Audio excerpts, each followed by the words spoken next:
Now, in order to do this, we'll have to employ some new CSS properties and ideas that we haven't used before. And the first is including a new custom font inside of our website. So I'm going to jump to the browser and we're going to do a search for icon font. When we do, chances are you're going to see Font Awesome at the very top. Let's go ahead and click on that. So this is one of the most popular icon fonts out there. If we click on the icons link at the very top and we scroll down, you can see all of the icons that come with this. We see a phone icon, and this looks actually very similar to the one that we're using in our design. And if we did a search on this page for something like heart, and we go through the options, we can see a heart icon, just like we have in our design.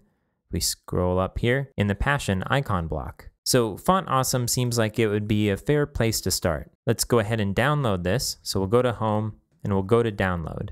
I'll navigate to where I have the file and unpack it. And now this folder comes with several subfolders. In the Fonts folder, we have the actual font. Now, these are all the same exact font, but they come in different formats to offer better browser compatibility. So ultimately, the browser will only include one of these. That is, it will download it from the web server into the browser so that it can use it. But we usually need to offer multiple formats for the best compatibility. Now, the CSS for this comes in 3 different forms. It comes in CSS form, which we can use directly in the browser. It comes in less and SCSS or Sass. Now we're using Sass, so ultimately if we stick with using Font Awesome, we'll eventually work with these. But let's look at the plain CSS to start with.